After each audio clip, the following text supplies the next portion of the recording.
All right, so Jim, this is the part where we make sure that Facebook has accepted the live. So I've started a new thing where I'm trying to, because sometimes one every 4 times it fails, and they see this part of the conversation, but we don't know what's actually getting there. So I'm starting to do dad jokes now during this part. So here's an email marketing dad joke. Why are email marketers so good at opening jars? I don't know. They're always obsessed with improving their open rates. There you go. Dad joke. Take it out there. Did you say bad joke or dad joke? It's synonymous. How you guys doing? Chicagoland Chats is live on Facebook. We're live to you, coming to you today with Jim Makina from Allegra Marketing. But before we do, we always want to introduce Butch Zemar. Butch, introduce yourself. Let everyone know what you do. Thanks, Adam. I'm Butch Zemar from Elite Benefits. We help small to mid-sized companies with their health insurance programs and worksite benefits. And I'm Adam Serwinski with Sidebar Insurance Solutions. We're your home, auto, and business insurance solution source.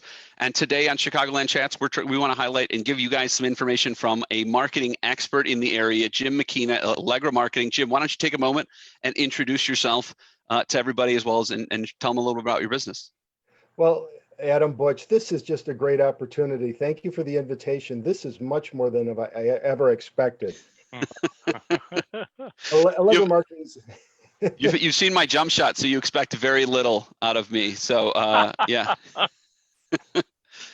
It's nice to be able to reconnect after being on the hard court, after being off of it for so long. Amen. Allegra Marketing, we've been in business for about 35 years. We're part of the Alliance Franchise Network, a large network of marketing and print providers throughout North America and Canada. We're a marketing service provider. What does that mean? We're kind of an in-house ad agency. We do the majority of our print production in-house. We've expanded those services into digital capabilities, building websites, email campaigns, social marketing, and signs and banner, anything that a business would need to be able to promote products, acquire new customers. And, there's some things that, some ideas that we have that'll help all businesses kind of get back into business after the shelter in place. That's really great. Why don't you talk a little bit about the adjustment that your business, that Allegra had to make when this all kind of hit everyone in the business decisions? Like what changes you've had to make, or what type of adaptation you've had in the services that you're providing your customers? We've been very fortunate in that at the very beginning, our legal team had determined that because we're part of manufacturing, that we were deemed as an essential business. So immediately we had the opportunity to continue to be in business. Again, fortunate enough that a lot, probably a third of our customers in the manufacturing distribution, and again, deemed an essential business.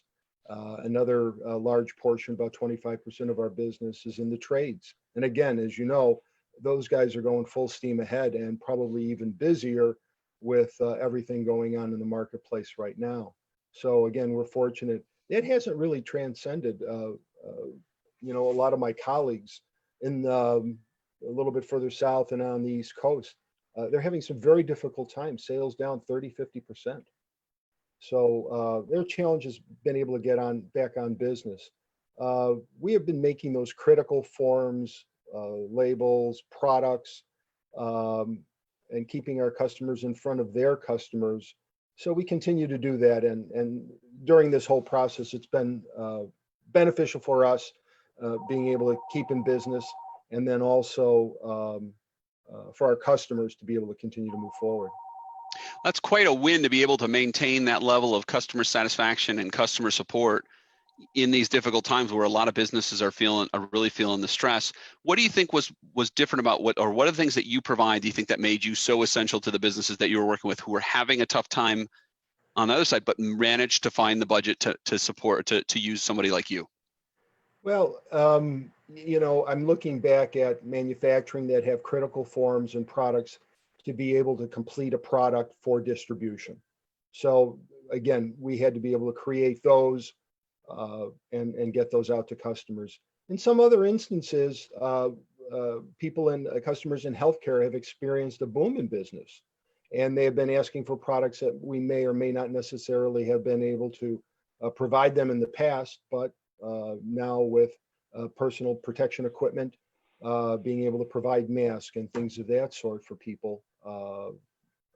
expanding our services to them has been very helpful to them also. You guys are actually able to also offer your services in delivering PPP that may be branded or maybe have PPE rather, those type of items that may be for marketing purposes as well? Correct. When the marketplace had been, it became obvious that this was not going to be a one-shot thing. People were starting to think, how do I put together something that looks professional for my team, maybe has some branding element to it, that makes people feel safe when they come into our building. That's awesome. So what are the things when you're talking to now customers as we heading into started on phase 3, obviously, and hopefully heading towards phase 4 in the coming weeks? What is the thing? What are the things you're advising customers, or what are you advising your manufacturing or contractors, or whoever you're working with, on how they can prepare for that, or what's your strategy as you're advising them from the marketing perspective? Well, our program for reopening and kind of getting back to business, kind of a 3-step program. Ready, get set, and go is kind of the 1, 2, 3 on that. And the ready part is really preparing your physical space and your employees for opening again.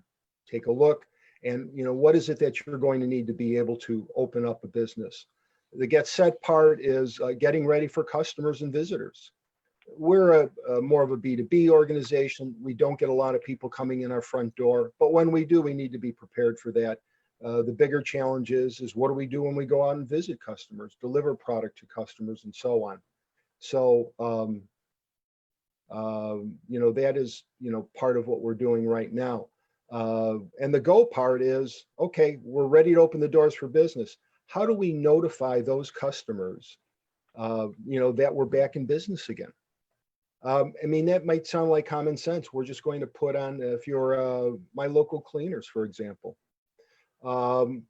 had shut down, everyone had to pick up their clothes and drop nothing off. And then one day notice that the open sign was on in the window. I'm like, wow, I wonder if they were open. Well, he had been open for a few weeks, but neglected to tell anyone or communicate that with anyone. So I think his startup is probably going to be a lot slower than someone that would have notified their customers that, hey, we're going to be open in a week. These are going to be our hours. This is what we're going to do to provide you for your safety, and so on. It could be as simple as an email message, so a text posting on Facebook, or sending out a simple postcard to every homeowner's address saying, hey, we'd love to see you in another week or so. It's also true for startups. It's almost like a startup opportunity all over again. A lot of startup companies, especially if they're smaller minded, they don't get supporting from a franchise or some other outfit, that they're afraid to dump that money because they're trying to hold on to what they have. And they're afraid to spend that money to get the word out there. And in a lot of cases, especially right now with reopening, that they get the word out, like you said, and let the customers know. There's businesses that a lot of people thought shut down just because of the word on the news and local publications, and then come to find out that they figured out ways to remain open and provide value and products to their customers. Butch, that's a great point. That's a great point.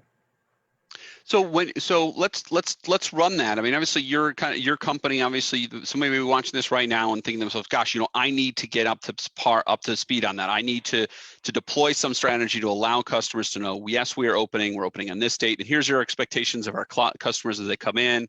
We want you to wear masks when you enter, or whatever it might be. What would you recommend as the strategy, or how would you implement that opening process? I think, there's really 3 components of it. It's really your facility itself, it's your employees, and it's the people that are going to be visiting you. So if in every case that you are most concerned with the safety of all 3 of those things, I think you're going to come up with a pretty good solution.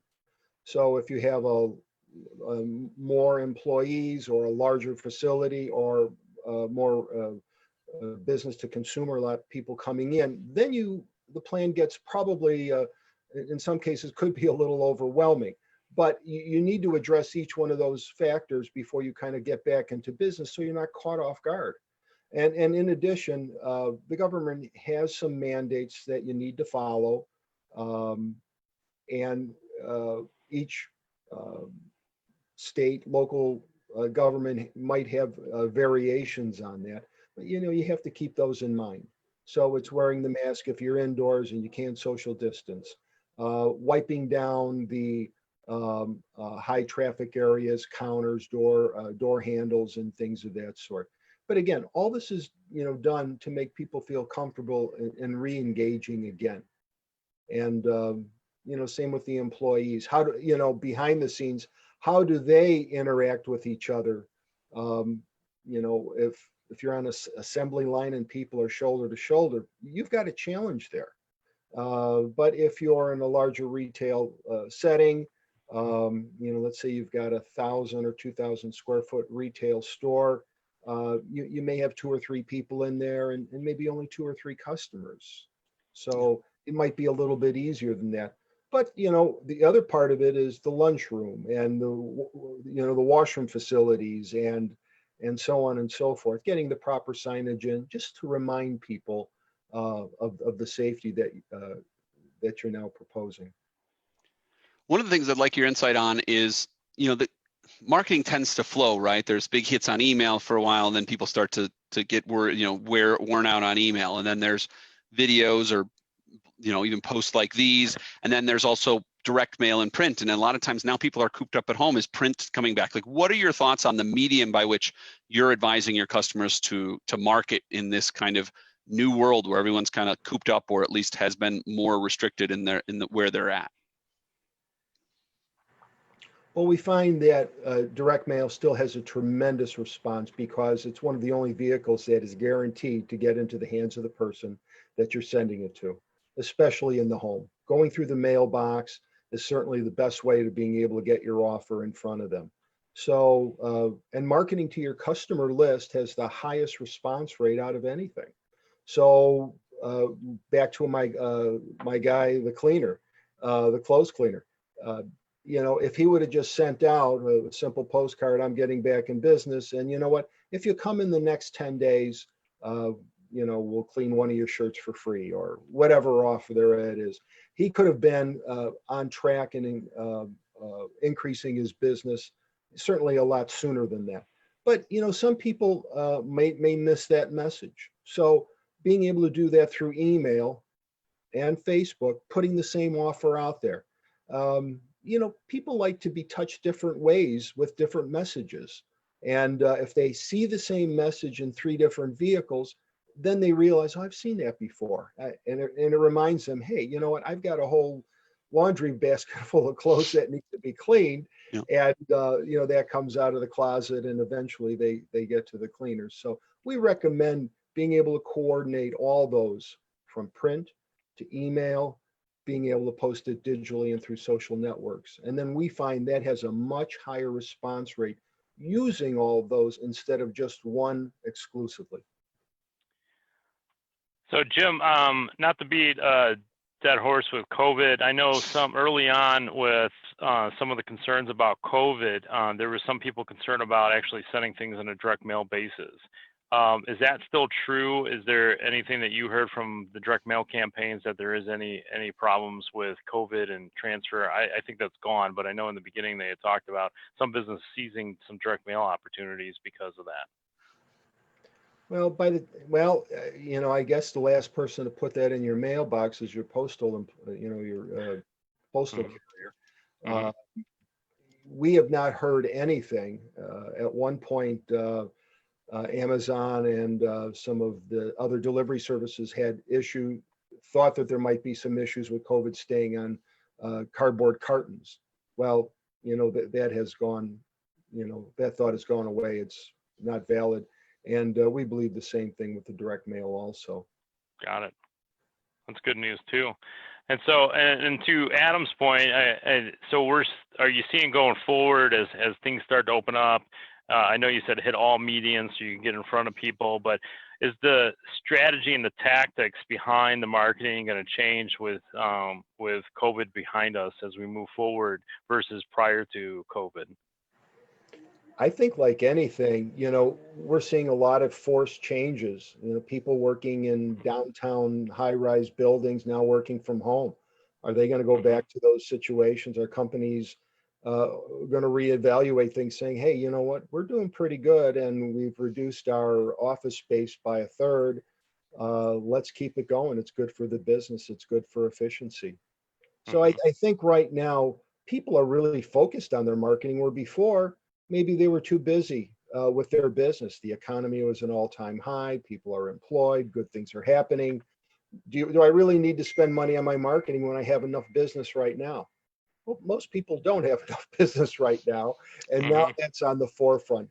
How do we do this in a cost-effective way that's going to get us the best return? I mean, it might sound simple, but putting a sign out in front of your building that, hey, we are open after you've been closed for 2 months goes a long way. And then again, before you open, notifying your customers that we will be open and that we're prepared for you and you can come in here safely. Again, great solid messages for any business to have to be able to do that. But it's going to take a little imagination in visualizing what it's going to be like and how you're going to prepare for it when a customer comes in. You know, the first person they see, do they have a mask on? If they don't have one, are you going to provide one for them? What's going to make people feel safe, and also your employees? I think he froze for a second. Let's see if we get him back.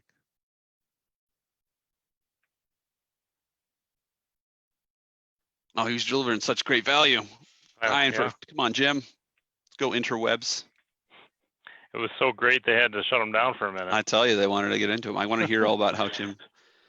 Well, I guess we're waiting for Jim to pop back in.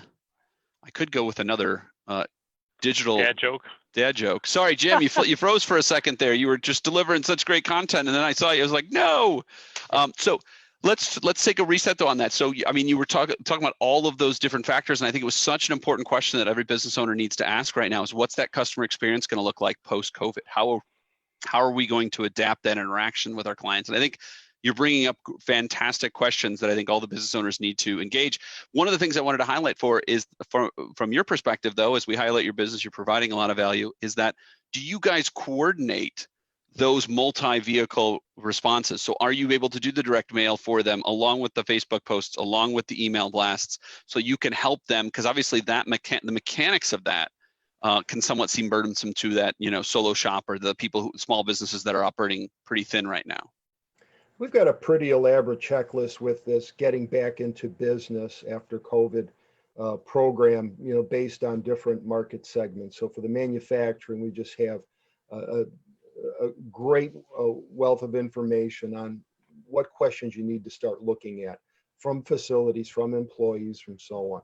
And then after that, being able to come up with a cost-effective plan to be able to protect your employees and make your customers aware that you're in business again.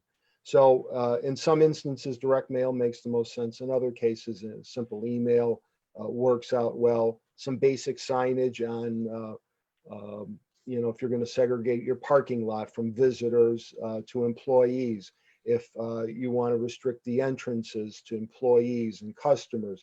If a customer walks into a facility, where do they need to stand if there are other people around, or until someone's able to help them at the counter. Just a lot of different things. We can help with all the signage. We can help with all the direct mail, the social marketing, post to websites, and any other item. If you wanted customized masks for your employees, anything that would be necessary, or we could just plug in and do one thing. So that's been the beauty of our business, is that we take really a project from conception all the way to delivery, and that includes the discussing of the project, the design, providing a prospect list, being able to do the print production internally and the mailing services, converting those graphics to an email campaign, deploying it through MailChimp or Constant Contact or whatever other provider, and then being able to put that message out through LinkedIn or Facebook or Twitter, making people aware of that. And then circling back and finding out, what kind of response did we get? We spent this kind of money. What kind of business did we get out of it? And that's really the part of the question that we like to ask most, is how did we do? we came up with this plan. You spent this much money. What kind of business did you get? And I think that forces people to understand, is their marketing working for them? And they are more apt to be able to spend, $1 to get a $10 sale. That's right. I mean, I think that's a really key point too. So I think people want to do efforts in marketing, but then they don't look back at, okay, what juice did we get from that squeeze? We spent X, but to get why, and was it worth that exchange? And as a service provider, to be able to do that and deliver as part of your offering, say, look, this is what worked, this is what didn't, and here's how we are dynamic about that moving forward, I think it is an essential piece. That's awesome that you provide that as part of your service. Yeah, and Jim, a quick question, because some business owners are scared in a lot of ways, right? So they're afraid to spend money because they're worried about that rate of return and how fast it's going to come in. Maybe could you share with us maybe one or two very low budget, maybe high impact, or I'm sure every business will differ, but maybe there's a couple of things that every small business owner, nice and easy, low cost way to get things moving again, and then they could feel a little more positive about the little money they spend and then possibly get some return from it. Well, a lot of that, I would go with the strengths of the organization. So if, for example, you're a parts distributor and your customer is in the same is a business to consumer type opportunity, and you have a sales force, have the salespeople just call everyone up. Hey, how you doing? We're going to be back in business in 2 weeks. We're just gearing up for that. Is there anything we need to know about your organization? Have you been open for business? And what safety measures do our drivers need to take? Just reconnecting that way. If you have a sales force and that's your strong point. If it's more business to consumer and it's a personal relationship where people are coming into your clothing store and you know them rather well. Again, you may not have time for phone calls, but you may have everyone's email and they're more apt to open them up because they trust you as a vendor. Use that particular platform first to make everyone aware of it. And you can always check the open rate, and the ones that don't, maybe follow up with some other reason. Business to consumer, social marketing works exceptionally well. Make people aware of things on Facebook. But in all these platforms, if you get a 30% open rate, if someone physically opens your message, that's really great. When people hear that, they're saying, what do you mean? 70% did not open my message, said they didn't even know you sent it. So that's why we try to put different vehicles together, and hopefully one of those messages meets that need, and all of a sudden, boom, you're back in business.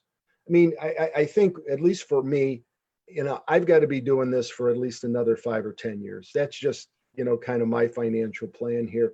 So with that in mind, we've made a big investment in some new equipment, not an opportune time to be able to spend that money, and really don't know what the future has to hold. But if I'm going to be doing this for 5 or 10 years, I need the tools to be able to deliver, products to my customers. And I challenge anyone else out there. You know what? If you need to be in business for 5 or 10 years, put together a good, solid plan, work the plan, be positive, and great things are going to happen. They really will. I love it. Awesome. Jim, that's fantastic. We always want to make sure we give you an opportunity to share your information. We're coming up on the half-hour mark, so we want to be mindful of your time. Share your information, how people can get in touch with you, where they reach out, and how they would be able to engage your services. I'm Jim Makina, Allegra Marketing Print Mail. We are in Alsip, Illinois, just off of 127th Street, just about 4 blocks west of Cicero Avenue. If you're familiar with the Doubletree Hotel, we are immediately west of them. And the easiest way to get a hold of me is you can call our number, 708-385-0200. You can email me at jim@alsipallegra.com. Allegra's got 2 L's in it. Again, we plug into your organization anywhere you need us. If you just needed a design, or you just need a postcard campaign, or just a banner to put outside your building, we can plug into any one of those projects or take care of all of them in a cost-effective way. But once you share your business with us, we're going to know a little bit more about you, and hopefully be able to enhance your business as you move forward too. Awesome. This has been awesome. Yeah.